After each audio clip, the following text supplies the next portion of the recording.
Críticas sinceras sobre os diários de Sylvia Plath, a minha escritora, uma das minhas escritoras favoritas, e eu queria falar aqui que esse diário vai até agosto de 1962. Ela tira a própria vida em fevereiro de 1963.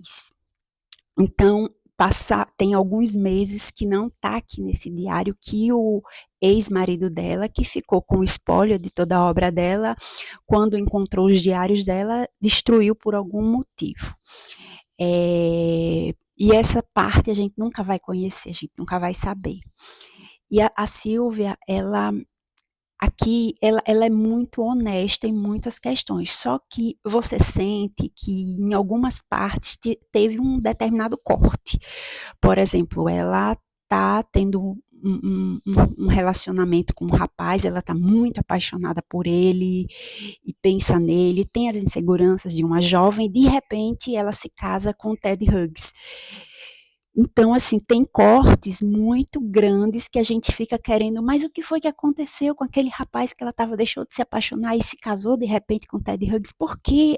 Tem algumas questões que eu acredito que tenha sido o próprio Ted que tenha retirado, e a gente vai ficar sem saber, a gente vai ficar sem entender algumas questões.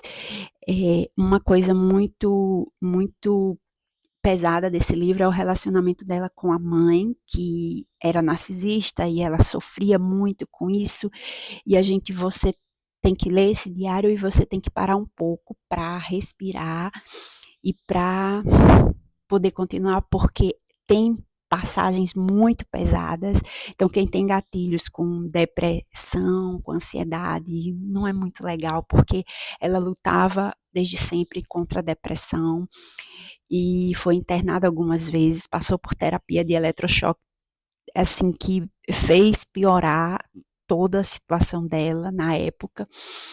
E algumas coisas muito importantes nesse diário foram cortadas, foram editadas. Você sente que foi editada de propósito.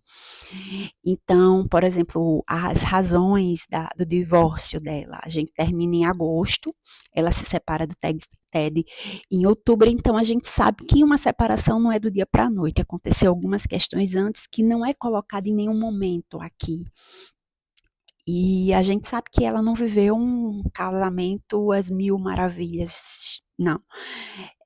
Até que o fim desse casamento foi um dos motivos que a fez tirar a vida, e a gente fica faltando algumas lacunas, acho que pelo TED ter, ter, ter tido o controle desse spoiler, de todo o material dela, ele deve ter editado, retirado. A gente sabe com certeza que ele destruiu os últimos diários dela, segundo ele, que já é falecido, mas na época explicou que era para proteger os próprios filhos. O Ted e a Sylvia, eles tinham dois filhos pequenos, a Frida e o Nicholas, e ele fez isso pensando nos filhos, segundo ele, mas a gente nunca vai saber de verdade o que é que tinha naqueles diários que a gente não pôde conhecer.